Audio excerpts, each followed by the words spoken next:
This is Donald Scott. Don is the North Shore distributor for Santos Nuts, and he is going nuts.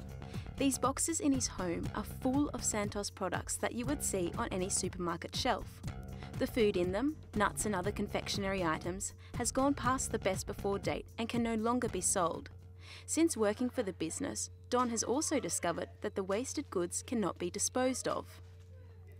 It's the pile of wasted stock is just growing, so as I say, there's no real outlet that I've been able to discover at the moment to get rid of them, either through a charity or through the normal municipal tips. Every week, Don accumulates at least $200 worth of returned Santos products.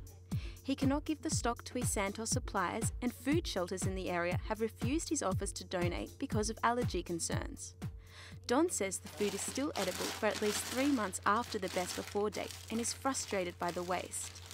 I don't fully understand how those dates are arrived at. It was just an arbitrary 12 months from packaging date or whatever, but it just seems to me that that there's a lot of unnecessary wastage when, especially sort of charity and homeless people, and there's a huge requirement for a nutritional foodstuffs out there, and I'm unable to assist by giving away the stock that I can no longer sell. Don says the organisations that collect and distribute donated food are being too cautious in this particular circumstance.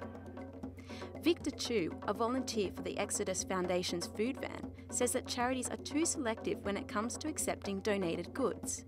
He says that the people who rely on the free food service complain about the lack of diversity in the meals they are served. The variety of food every night isn't very much. Basically, most nights of the week, it's bread, some sort of fruit salad, and vegetable curry. So just having different stuff would make the homeless people's lives more interesting. They get different variety of food as well. With all these rules and regulations, so many people are being left out, and a lot of people aren't getting stuff which they could potentially get that's perfectly okay to be taken and eaten. Victor says that a lot of restaurants and catering companies are unaware of the new laws on donating foodstuffs and are wasting vast amounts of edible food.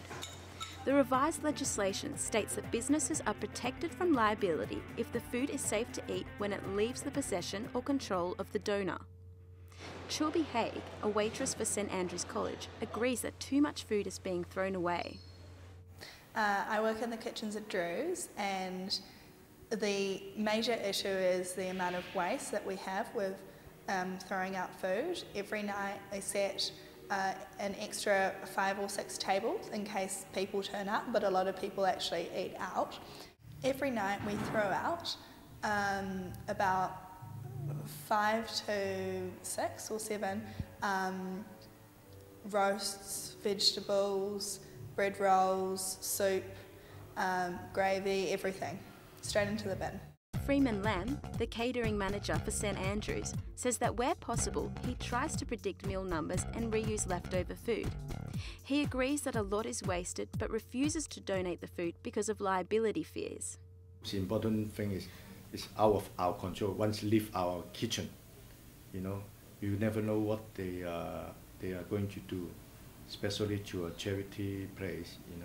They may not afford to have a refrigerated truck, and also they may not have a proper chef to handle the food properly, because it's like a second hand. Yeah, but at the end, if they got poison or sick, they will blame the restaurant or where the food come from. Yeah, that's my most concern. Yes. Collectively, Australians waste $5.2 billion worth of food each year. The environmental consequences of this are huge. Scarce water resources and land space are wasted, and greenhouse gas emissions are generated through decomposition in landfills. Julian Fife, Senior Research Consultant for Sustainable Futures, has created a website for exchanging waste products. He says that authorities should free up the options for reusing and redistributing food. Food is actually an easy target when it comes to recovering resources, because you can intervene. Everyone can intervene themselves to help make a better decision about where it goes. Until the donating food laws become more consistent, Don will have to keep his family's lounge room as the permanent storeroom for wasted stock. Meanwhile, food shelters will have to make do with the standard donations: Campbell's soup and bread.